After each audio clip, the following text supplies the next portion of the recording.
এমনি তো দল সংগঠন আছেই, তার উপরন্তু নির্বাচন আসছে। হ্যাঁ, মানুষ তো বিবেচনা হারা হয়েছে। আল্লাহর নবীও বলছেন যে মানুষ হয়ে যাবে আগাছা, তাদের কাছে কোনো আমানতদারি থাকবে না, তাদের কাছে কোনো বিবেচনা থাকবে না। আর খুব নিম্ন শ্রেণীর মানুষ দায়িত্ব পালন করবে। তাতে তিনি শব্দ উল্লেখ করেছেন লোকা ইবনে লোকা, বাংলা ভাষা হয় অধমের সন্তান অধম। গাইবান্ধার, রংপুর, লালমনিরহাট, নীলফামারী, কুড়িগ্রাম, পঞ্চগড় এসব ডিস্ট্রিক্টে হয় বেন্যার সন্তান বেন্যা, বেন্যার বাচ্চা বেন্যা।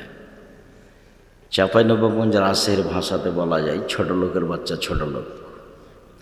রাসূল সাল্লাল্লাহু আলাইহি সাল্লাম বলেছেন লোকা ইবনে লোকা, ইতর শ্রেণীর মানুষ দায়িত্ব পালন করবে, এ কথা মুহাম্মদ সাল্লাল্লাহু আলাইহি সাল্লাম বলেন।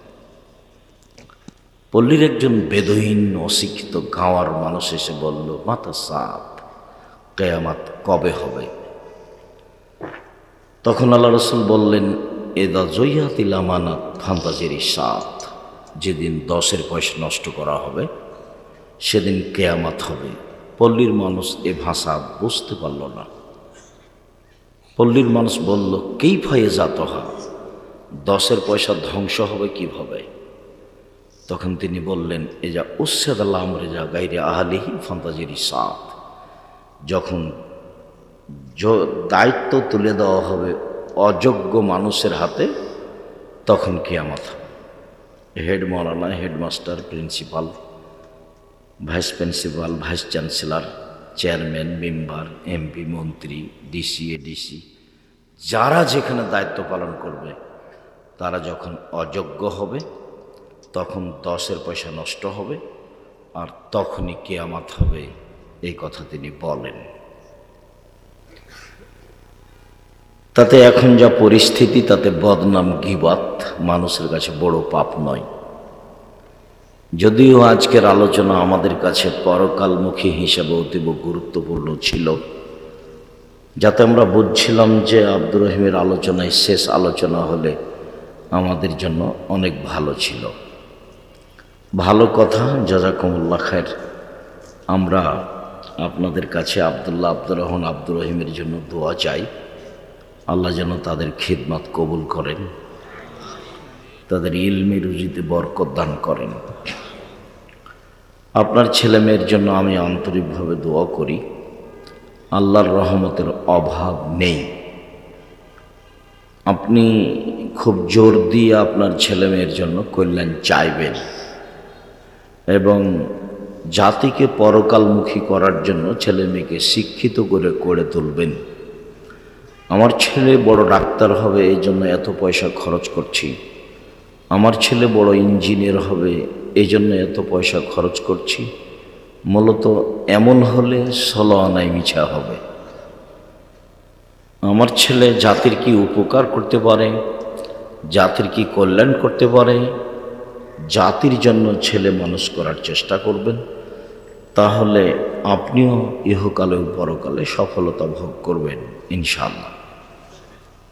সম্মানিত দিনী ভাই বোন, যেসব পাপের কারণে সরাসরি জাহান্নাম ঘোষণা হয়েছে, তার একটি বড় পাপ হলো গীবাত, পরনিন্দা। যেসব পাপ মানুষের সাথে জড়িত, যা খুব জটিল ও কঠিন, তার একটি বড় পাপ হচ্ছে গীবাত। আল্লাহর সাথে জড়িত পাপ ক্ষমা নেওয়া সহজ, কিন্তু মানুষের সাথে জড়িত পাপ ক্ষমা নেওয়া সহজ নয়। আল্লাহর সাথে জড়িত পাপ ক্ষমা চাইলেই ক্ষমা হবে ইনশাআল্লাহ। তিনি ক্ষমার জন্য প্রতীক্ষমান রয়েছেন। ইবলিসকে যখন আল্লাহ বললেন যে আমি যে তোকে বললাম যে আদমকে মেনে নে, তো মানলি না কেন? তো ইবলিস বলছে আমি হচ্ছে আগুনের তৈরি আর আদম হচ্ছে মাটির তৈরি, আমি তাকে কেমনে মানি? তো আল্লাহ বললেন যে তুই এখান থেকে চলে যা, তুই বিতাড়িত, তুই আমার রহমতের বাইরে। তখন ইবলিস বলছে আচ্ছা ঠিক আছে, আমি চলে যাব, তবে আমার একটা কথা। কি কথা? আমাকে কিয়ামত পর্যন্ত বেঁচে থাকার সুযোগ দিতে হবে। তো আল্লাহ বললেন, ঠিক আছে, এলা ওয়াক্তি মালুম, একটা সময় পর্যন্ত তোর কথা মেনে নিলাম।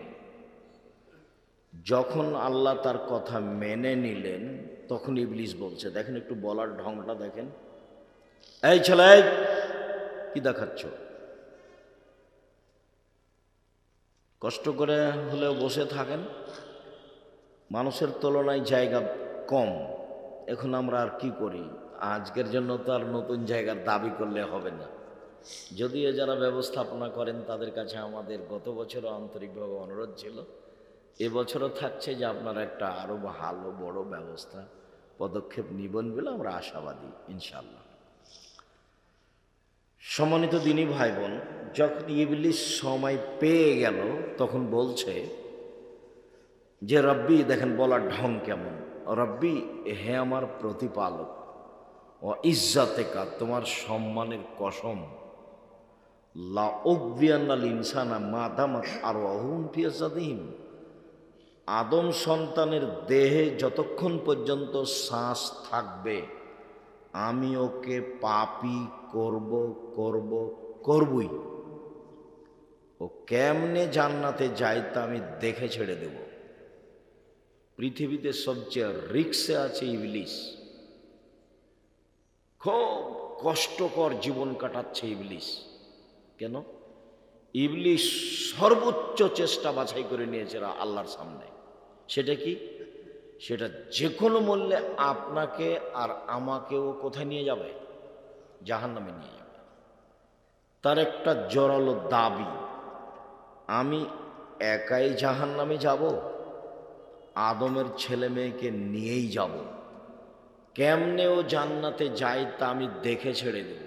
ও বলছে যে তোমার সম্মানের কসম, আদমের ছেলে মেয়ের দেহে যতক্ষণ পর্যন্ত শ্বাস থাকবে আমি তাকে পাপী করব, আমি তাকে জাহান্নামে নিয়ে গিয়েই ছাড়ব। আল্লাহ তখন বললেন না যে তুই পারবি না, এ কথা বললেন না, বুঝাতে পারিনি। আল্লাহ তখন বললেন না যে তুই এটা পারবি না, এ কথা বললেন না। তখন বলছেন আল্লাহ, ও ইজ্জাতি ও জালালি ও ইরতেফায়ে মাকানি, আল্লাহ বলছেন আমার সম্মানের কসম, আমার ইজ্জতের কসম, আমার মর্যাদার কসম, আমার উচ্চতার কসম, আদম সন্তান যতবার ক্ষমা চাইবে ততবার ক্ষমা করে দেবে। তখন তিনি বলেছেন, ইয়াবনা আদম মা দাওতানি ওয়া রাজাউতানি, আদমের ছেলে মেয়ে শোনো, তুমি যেভাবে ডাকো আমি সেভাবে থাকি, তুমি যেভাবে বলো আমি সেভাবে শুনি। আদমের ছেলে মেয়ে শোনো, তুমি যেভাবে ডাকো আমি সেভাবে থাকি, তুমি যেভাবে বলো আমি সেভাবে শুনি। তুমি ক্ষমা চাইলে আমি ক্ষমা করে দিই, আমি পরোয়া করি না তুমি কত বড় পাপী, আমি পরোয়া করি না তুমি কত বড় পাপী। আদমের ছেলে মেয়ে শোনো, লাউ বালাকাত জনুবকা আনানাস সামায়ে, তোমার পাপ বেশি হতে হতে যদি আকাশে লেগে যায়, পাপ আর পাপ, এরপরেও যদি তুমি আমার কাছে ক্ষমা চাও আমি তোমাকে ক্ষমা করে দিব, আমি পরোয়া করি না তুমি কত বড় পাপী, আমি পরোয়া করি না তুমি কত বড় পাপী। তুমি ক্ষমা চাইলেই আমি ক্ষমা করে দিব, আমি পরোয়া করি না তুমি কত বড় পাপী। তুমি যেভাবে ডাকো আমি সেভাবে থাকি, তুমি যেভাবে বলো আমি সেভাবে শুনি। এটা দুনিয়ার হিসাব। বিচারের মাঠে আবারও আল্লাহ আসবেন আমাদের সামনে, সারা পৃথিবীর পুরুষ নারীর সামনে আল্লাহ আসবেন, এসে বলবেন, ইবনে আদম, হে আদমের ছেলে মেয়ে শোনো, তুমি যে পরিমাণ পাপ নিয়ে এসেছো আমি সেই পরিমাণ ক্ষমা নিয়ে এসেছি। তোমার যে পরিমাণ পাপ আমার সেই পরিমাণ ক্ষমা, তোমার যে পরিমাণ পাপ আমার সেই পরিমাণ ক্ষমা। তোমার পাপ যত আমার ক্ষমা তত, তোমার পাপ যত আমার ক্ষমা তত। আমি তোমার সব পাপ ক্ষমা করে দেব, তবে শিরক, শিরক নিয়ে যারা বিচারের মাঠে উপস্থিত হবে তারা আমাকে অপমান করেছে, আমি তাদের ক্ষমা করব না। শিরক নিয়ে যারা বিচারের মাঠে উপস্থিত হবে আমি তাদের ক্ষমা করব না, এই জন্য যে তারা আমাকে অপমান করেছে। তো আপনার ছেলে মেয়ে সকালে স্কুলে গিয়ে বলছে, ও কালিমা তোমার আকাশ, ও কালিমা তোমার বাতাস। এবার বলেন দেখি, আপনি এসব ছেলে মেয়ে মানুষ করে কি করবেন? ওর জন্ম, ওর ভিত্তি সেরে মাস্টার বুঝতে পারিনি যে ও কি বলছে। যারা দেশ গড়ে তারাও বুঝে না, তারা এমনি বলছে যে আমরা দেশ গড়ি। এগুলো মুখের কথা মাত্র, অন্তরে কিছু নেই। তুমি প্রতিবাদ করো না, তুমি কিছু বলো না। আমি তো 90 সাল থেকে বলে আসছি, 5,000 কোটি টাকার মামলা দিয়েছে আমার নামে। আমি নাকি ঠাকুরের বদলে করেছি, ঠাকুরকে অপমান করেছি, মানহানির মামলা। তো সিলেট কোর্টের জজ বলছে, আপনি আব্দুর রাজ্জাক বিন ইউসুফ, পিস টিভির আলোচক, জি, আপনার মামলা আমি খারিজ করে দিলাম। তো ঠাকুরের আমি নিন্দা করলাম? ঠাকুর সারা বাংলাদেশের সব ছেলে মেয়েকে প্রত্যেক দিন মুশরিক বানাচ্ছে। বাংলাদেশ হচ্ছে শিরকের বন্যা। শুধু যে আপনি আষাঢ় মাসে দেখেন বন্যা তা নয়, বাংলাদেশ হচ্ছে বিপদ সীমার উপর দিয়ে চলছে শিরক। বিচারের মাঠে যারা শিরক করে উপস্থিত হবে তাদের বাঁচার কোনো পথ নেই। আমি আপনার ছেলে মেয়েকে যে কোনো মূল্যে মানুষের মতো মানুষ করে গড়ব ইনশাল্লাহ। আপনি ছেলে মেয়ে পাঠান। কে বলেছে আপনি ভুল পথে আছেন? ভুল হিসাব। আপনার ছেলে বড় ডাক্তার, প্রায় ডাক্তারই হচ্ছে প্রতারক। কে বলেছে? যে কোম্পানি তাকে টাকা দেয় সেই কোম্পানির ওষুধ লিখে। আপনি জানেন না? কে বলেছে আপনার ছেলে ভালো? আমি সব বলিনি যে সবাই খারাপ। আপনার ছেলে বড় ইঞ্জিনিয়ার, মতো টাকা মারে খায়, মানুষের চুরি করে টাকা। জাতির কি করতে পারে আপনি আর কি করতে পারে আপনার ছেলে? ভুল হিসাব। আপনার জীবন পশু প্রাণীর মতো। বুঝেও বুঝে না ওরা, অন্তর আছে বুঝে না, দেখেও দেখে না ওরা, চক্ষু আছে দেখে না, শোনেও শোনে না ওরা, কান আছে শোনে না। উলায়েকা কালা আনাম, তারা পশু প্রাণীর মতো, তারা গরু ছাগলের মতো, তারা কুকুর শ্রীর মতো, বালহমাজাল বরং তার চেয়ে খারাপ। কি হবে এসব জীবন দিয়ে? কি করতে পারেন আপনি জাতির? আপনার ভিত্তি শিরক, আপনার জন্ম শিরক, আপনার পড়াশোনায় শিরক, আপনার জীবন পশু প্রাণীর মতো। আপনার জীবনকে যদি আমি পশু প্রাণীর মতো মনে প্রমাণ করতে না পারি, আমি আব্দুর রাজ্জাক বিন ইউসুফ জাতির সামনে বক্তব্য দেব না। 90 সাল থেকে মাঠে আছে আপনার কল্যাণের জন্য। জাতির যদি রাস্তাঘাট করে দিতে না পারি, জাতির যদি স্কুল কলেজ করে দিতে না পারি, জাতিকে চূড়ান্ত সঠিক ধর্ম দিতে পারবো ইনশাআল্লাহ। ধর্মের ব্যাপারে জাতিকে ফাঁকি দিয়ে পরকাল হারাতে রাজি নই। বলছিলাম, বদনাম গীবত মানুষের সাথে জড়িত পাপ। মানুষের সাথে জড়িত পাপ সহজে ক্ষমা হয় না। শিরকের মতো বড় পাপ। এখন বলেন যে আল্লাহ ভুল হয়েছে, মাফ করো, ক্ষমা হয়ে যাবে। পাপের জগতে সবচেয়ে বড় পাপ হলো শিরক। সুদ মহাপাপ, তার ভাষা শোনাই কঠিন। আল্লাহ রসুল বলছেন, মাইয়াকুল দিরহাম রিবা ওয়া ইয়ালাম আসাদ্দু মিন সিত্তাতি ওয়া সালাসিনা জিনিয়া। কেউ যদি জেনে শুনে 1 টাকা সুদ খায়, 36 বার জেনা করে যত পাপ হবে, 1 টাকা সুদ খেলে তার চেয়ে বেশি পাপ হবে। অবিবাহিত ছেলে মেয়ে জেনা করলে তাকে 100 লাঠি পিটে এলাকা থেকে তাড়িয়ে দিতে হবে। বিবাহিত পুরুষ নারী যদি জেনা করে, তাহলে তাকে ইট ঢেল পাথর দিয়ে মেরে মেরে মেরে ফেলতে হবে। পৃথিবীতে তার বেঁচে থাকার কোনো সুযোগ নেই। তার নাম জেনা। কেউ জেনে শুনে 1 টাকা সুদ খেলে, 36 বার জেনা করে যত পাপ হবে, 1 টাকা সুদ খেলে তার চেয়ে বেশি পাপ হবে।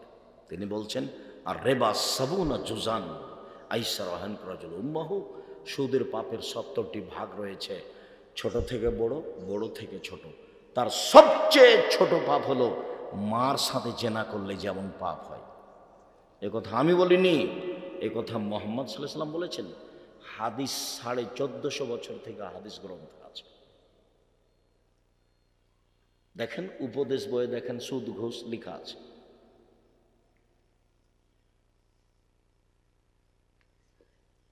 সুদ মহাপাপ, সুদ মহাপাপ, সুদ মহাপাপ। সুদ খেলে মানুষ ভিক্ষুক হবেই। আল্লাহ বলেছেন ইয়ামহাকুল্লাহুর রিবা, সুদ মানুষের টাকাকে কমিয়ে দেয়।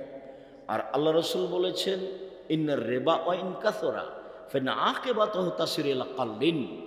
সুদ যদিও বাহ্যিকভাবে মনে হয় বাড়ছে, কিন্তু তার শেষ পরিণতি হলো নিঃস্ব। আল্লাহ বলছেন টাকা কমে যাবে, আর আল্লাহ রসুল বলেছেন ও নিঃস্ব হয়ে যাবে। আমি দুইটার সমন্বয়ে বলে আসছি, ওকে ভিক্ষুক হতে হবে আজ হোক আর কাল হোক। তার টাকা পয়সা থাকবে না, টাকা পয়সা তার ধ্বংস হবেই। আল্লাহ বলেছেন হবে, অতএব হতেই হবে, হবেই হবে। আর সেদিন বলছিলাম, আব্দুল্লাহর বক্তব্যতে আমি সেদিন স্পষ্ট হয়েছিলাম, সেদিন থেকে আপনাদের সামনে বলি যে সুদ খেলে টাকা কমে কেন? এই জন্য যে টাকার উপরে জুলুম করা হয়। প্রত্যেকটা জিনিস যাকে যেই জন্য তৈরি করা হয়েছে তাকে সেভাবে ব্যবহার না করলে তার নাম জুলুম। টেবিলটা বই রাখার জন্য, এখন আমি টেবিলের উপরে উঠে বসে আছি, তাহলে এটা হলো জুলুম। তো টাকার মুদ্রার জন্ম হয়েছে বিনিময় ব্যবহারের জন্য। 1 কেজি বেগুন নিলাম, বিনিময়ে টাকা দিলাম। 10 কেজি চাউল নিলাম, বিনিময়ে ডলার দিলাম। একটা স্বর্ণ নিলাম, বিনিময়ে রিয়াল দিলাম। তো তাহলে টাকা কিসের জন্য জন্ম হয়েছে? বিনিময়ে ব্যবহার হওয়ার জন্য। তো এখন মানুষ টাকা দিয়ে যদি টাকা নেয়, তাহলে কি বিনিময় হলো? তাহলে বিনিময় হলো না। তাহলে টাকার উপরে জুলুম হলো। যার উপরে আপনি জুলুম করবেন সে আপনার কাছে চিরদিন থাকতে পারবে না, একদিন না একদিন বিদায় হবেই। তা আপনি যখন সুদ খাবেন তখন টাকা আপনার জুলুম আর কতদিন সহ্য করবে? সহ্য করতে করতে এক সময় টাকা চলে যাবে। মূল কথা, সুদ যত বড়ই পাপ হোক না কেন, কোটি কোটি টাকা সুদ খেয়েছেন, আজকে সব লেনদেন বন্ধ করে বলেন আল্লাহকে, আল্লাহ ভুল হয়েছে, তুমি আমাকে মাফ করো। আল্লাহ বলবেন ঠিক আছে করলাম, যা। কিন্তু বলেছেন ওই যে নির্বাচন, অমুক অমুক, এই চোর সেই, এখন ওর জন্য ক্ষমা চান তো দেখি, মরা পর্যন্ত ক্ষমা চান, দেখি পাপ কেমনে ক্ষমা হয়ে যায়। এটা হবে না, এটা আল্লাহর সাথে জড়িত নয়, এটা মানুষের সাথে জড়িত। এইটা যদি আল্লাহ ক্ষমা করে দেন তাহলে আল্লাহ হবেন জালেম, জুলুমকারী। আর আল্লাহ বলছেন ইন্নী হারামতু যুলমা আলাইয়া, আমি আমার উপরে জুলুম করা হারাম করেছি। তুমি মানুষের বদনাম করেছো আর আমি ক্ষমা করে দেব, এই জুলুম আমি করি না। যার বদনাম করেছো ওর কাছে ক্ষমা নেওয়া। যার টাকা নিয়ে তুমি দেওনি তাকে টাকা দেওগা, ওইটা আমি ক্ষমা করব না। তুমি আর ছেলে মেয়ে 3টা, 2টা ছেলে 1টা মেয়ে, জমি জায়গা সব তুমি ছেলেকে লিখে দিয়েছো, মেয়েকে দেওনি, আমার কাছে ক্ষমা হবে না, ওখানে ক্ষমা নেব। মানে জাহান্নামে চলেই গেছে, ঢোকেনি কেন, মরেনি এই জন্য। মানুষের হক নষ্ট হচ্ছে, মানুষের সাথে জড়িত পাপ। এটা অবশ্য পাপ না, এই চিন্তা আমার মাথাতে নেই। রংপুর, লালমনিরহাট ওই দেশের মানুষেরা, ওই জেলার মানুষেরা বোনেরাকে জমি দেয় না। বোনেরা জমি চাইলেই খেপে যায়, এটা বোনদের নাকি অপরাধ। তা আমি বললাম যে তোমার দাদা মারা গেছে, তোমার বাপ পাবে সকালে জমি আর তোমার ফুফু পাবে বিকালে জমি, এরকম না একসাথে? বলে একসাথে। একসাথে যদি পাই তাহলে এটার ফলাফল বলো। সম্মানিত দিনী ভাই বোন, বলছিলাম সুদ মহাপাপ। এরপরেও মানুষ যদি আল্লাহর কাছে ক্ষমা চাই, ক্ষমা হয়ে যাবে। জেনা মহাপাপ, এরপরেও যদি মানুষ আল্লাহর কাছে ক্ষমা চাই, ক্ষমা হয়ে যাবে। সালাত ত্যাগ করা, নামাজ না পড়া মহাপাপ। 70 বছর বয়স, একদিনও সালাত আদায় করেনি, আজ বলছে আল্লাহ আমার ভুল হয়েছে, তুমি আমাকে মাফ করো, আমি আজ থেকে সালাত শুরু করলাম, ইনশাল্লাহ তার সব পাপ ক্ষমা হয়ে যাবে। কিন্তু বদনাম করে আল্লাহর কাছে ক্ষমা চাইবে, তখন এই পাপ ক্ষমা হবে না। মানুষের সাথে জড়িত পাপ হলো বদনাম, গীবাত, এক খেলে চেয়ে থাকবেন। মহান আল্লাহ বলেন, ওয়াইলুল লিকুল্লি হুমাযাতিল লুমাযা, যারা সামনে বদনাম করে, যারা পিছনে বদনাম করে, এদের জন্য জাহান্নাম সুনিশ্চিত, ধ্বংস সুনিশ্চিত, এরা জাহান্নামে যাবে, ঘোষণা। যে সামনাসামনি বদনাম করে সেও জাহান্নামে যাবে, যে পিছনে বদনাম করে সেও জাহান্নামে যাবে। বদনাম কি জিনিস? আবু হুরায়রা রাদিয়াল্লাহু তাআলা আনহু বলেন, রাসূল সাল্লাল্লাহু আলাইহি ওয়াসাল্লাম বলেছেন, হাল তাদরুনা মাল গীবাত, সঙ্গী সাথী বলতে পারো গীবাত কাকে বলে? সঙ্গী সাথী বলতে পারো বদনাম কাকে বলে? কালু আল্লাহ রাসূলুহু আলাম, সাহাবীগণ বললেন, জি না, বদনাম গীবাত কাকে বলে আমরা জানি না। তখন আল্লাহ রাসূল বললেন, যিকরুকা আখাকা বিমা ইয়াকরাহ, তুমি তোমার ভাইয়ের কথা বলছো, ও যদি শুনতে পাই তাকে যদি খারাপ লাগে, তার নাম হলো গীবাত। আপনার কথা আমি এখানে বলছি, যদি আপনি শুনতে পান, আপনাকে যদি খারাপ লাগে, এটাই হলো গীবাত।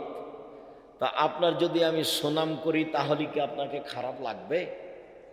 এতটুকু আপনি বলতে পারেন যে ভালো, তবে বেশি হয়ে গেছে বলা। যেমন আমি অনেক সময় বলি, না আমার তো আমার বাপের নাম ইউসুফ আর আমার নাম আব্দুর রাজ্জাক, আব্দুর রাজ্জাক বিন ইউসুফ, এর চেয়ে বেশি বলা লাগবে না। আর চাপ দিয়ে কেউ আমার পরিচয় এ যাবত আদায় করতে পারেনি যে আমি এই পড়াশোনা বা এই জানি বা এই কিছু বা এই করি, চাপ দিয়ে কে এ যাবত আদায় করতে পারেনি। যখন খুব জোরে চাপ দিয়েছে যে বিজ্ঞান পোস্টারে লিখতে হবে, কি লিখবো বলেন, তখন আমি বলেছি আমার নাম আব্দুর রাজ্জাক আর আমার বাপের নাম ইউসুফ, বাপ বেটা মিলে আব্দুর রাজ্জাক বিন ইউসুফ। দেখেন এতে পাপ নাই, কাউকে জিজ্ঞাসা করেন আমার কাছ থেকে এর চেয়ে বেশি কেউ আদায় করতে পেরেছে নাকি? সম্মানিত দিনী ভাই বোন, তুমি কারো কথা বললে ও যদি শুনতে পাই তাকে যদি খারাপ লাগে, এটা হলো গীবাত। এ পর্যন্ত আল্লাহ রাসূল বললেন। সাহাবী বলেন, আরায়তা ইন কানা ফিহি মাকুল, আল্লাহ রাসূল আপনি তাহলে কি বলতে চান? একটা মানুষ চুরি করেছে, আমি যদি বলি চোর, একটা মানুষ জেনা করেছে, আমি যদি বলি জেনা করেছে, তাহলেও কি গীবাত হবে? আল্লাহ রাসূল বললেন, শোনো, ইন কানা ফিহি মাতাকুল ফাকা দিগতাবতাহু, ও যদি চুরি করে থাকে তুমি বলো, তাহলে গীবাত। ও যদি জেনা করে থাকে তুমি বলো, তাহলে গীবাত। আর ও যদি চুরি না করে থাকে তুমি বলো ফাকাত বাহাত্তাহু, তুমি তার উপরে অপবাদ লাগালে। কোনোটাই কম নয়। বদনাম করেছেন, ক্ষমা নিতে হবে তার কাছে, নইলে ক্ষমা হবে না। অপবাদ লাগিয়েছেন, আপনাকে 40 লাঠি মারতে হবে, 40 লাঠি, 80 লাঠি পিটাতে হবে। অপবাদ 80 লাঠি পিটাতে হবে। নবীর ওপরে যারা মিথ্যা কাহিনী বলছে, হুজুরকে 80 160 লাঠি পিটাতে হবে। হুজুর নির্দ্বিধায় মিথ্যা তাফসীর করছে। আমাদের গ্রামের এক চাচাতো ভাই, আমার মানে গ্রাম্য চাচাতো ভাই, ও বলছে যে আজকে যে তাফসীর করলো না, এমন তাফসীর জীবনে কোনোদিন শুনিনি। তা বললাম, ভাইজান কি তাফসীর করলো? আরে তোরা ওইসব তাফসীর জানিস না।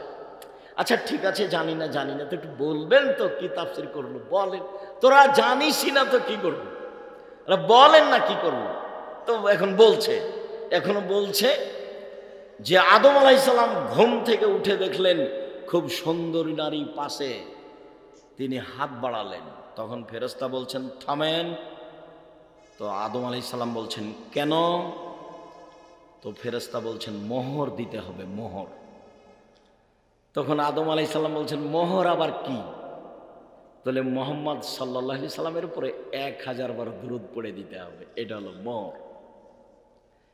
এখন আল্লাহ বলছেন যে আমি আদমকে সব কিছু শিখিয়ে দিয়েছি, তাতে যদি কেউ তর্জমা করে পৃথিবীর শুরু থেকে নিয়ে কিয়ামত পর্যন্ত যা কিছু ঘটেছে, যা কিছু ঘটবে, যা কিছু আছে সব আদম আলাইহিস সালাম জানতেন, সেটাও ঠিক। পৃথিবীতে আদমের চেয়ে বড় শিক্ষিত মানুষ কেউ আসেনি, আসবেও না। কেন? অলৌকিকভাবে আল্লাহ তাকে সব শিখিয়ে দিয়েছেন, এ কথা আল্লাহ বলছে। তো যাকে আল্লাহ সব কিছু শিখিয়ে দিলেন, তিনি তার বউটাকে কিভাবে হালাল করবেন সেটাই জানলেন না। এ আবার মুফাসসির। তখন আমি বললাম, আপনার মুফাসসিরকে ৮০ ১৬০ লাঠি পিটাতে হবে। বলে দিন আপনার মুফাসসিরকে, আব্দুর রাজ্জাক বিন ইউসুফ বলেছেন আপনাকে নাকি ১৬০ লাঠি পিটাতে হবে। কেন? যে তাফসির করেছেন এই তাফসির মিথ্যা। আদম আলাইহিস সালাম তার বউকে এভাবে হালাল করতে হবে, এভাবে আল্লাহ সৃষ্টি করেননি। আবার আদম আলাইহিস সালাম বউ হালাল করার পদ্ধতি জানেন না, এত বড় নোংরা তাফসির আপনাকে করতে হবে, এই হিসাব ঠিক নয়। বইয়ের নাম তাফসির কি মিথ্যা হতে পারে? দেখেন বিস্তারিত সব দেওয়া আছে। সম্মানিত দিনী ভাই বোন, বলছিলাম গীবত। জুবাইর ইবনে মুতাইম রাদিয়াল্লাহু তাআলা আনহু বলেন, রাসূল সাল্লাল্লাহু আলাইহি সাল্লাম বলেছেন, লা ইয়াদখুলুল জান্নাতা কাত্তাত ওয়া ফি রিওয়ায়াতিন নাম্মাম, বদনাম করে যে, গীবত করে যে, সে জান্নাতে যাবে না। চগলখড়ি করে যে, সে জান্নাতে যাবে না। ওইখানের কথা এখানে লাগাই, এখানকার কথা ওখানে লাগাই, এই চগলখোর জান্নাতে যাবে না, বদনাম গীবতকারী জান্নাতে যাবে না। জীবনে একটা খুব রিস্ক নিয়ে বেঁচে থাকার চেষ্টা করবেন, কারো বদনাম করবেন না, আর প্রতিশোধ নেবেন না। প্রতিশোধ নেই আর বদনাম নেই, যা হবে হবে। মোবাইলে যখন আমাকে গালি দেওয়া শুরু করে, তখন আমার মা বোন দিয়ে শুরু করে। তো যখন গালি দিতে দিতে থেমে যাই, তখন আমি আবার রিং দিয়ে বলি, ভাইজান আর কি কিছু গালি ছিল, হয়তো মোবাইলের টাকা মনে হয় শেষ হয়ে গেছে, আরও থাকলে দিয়ে নেন। আমি কোনোদিন তার প্রতিশোধ নিইনি। চেষ্টা করি মানুষের পিছনে না পড়া। মানুষের পিছনে পড়লে আল্লাহ আমার বিরুদ্ধে চলে যাবেন, তখন আমি আর টিকতে পারবো না। একটু পরে আসছে দেখেন। গীবত মহাপাপ। আবু হুরায়রা রাদিয়াল্লাহু তাআলা আনহু বলেন, রাসূল সাল্লাল্লাহু আলাইহি ওয়াসাল্লাম বলেছেন, তাজদুন আশারনাস ইয়াউমাল কিয়ামা আল্লাযী ইয়াতি হাওলায় বিওয়াজহিন ওয়া হাওলায় বিওয়াজহিন। এই চারের মাঠে সবচেয়ে নিকৃষ্ট জঘন্য মানুষ হবে সেই যে গীবত, বদনাম, চগলখড়ি করে।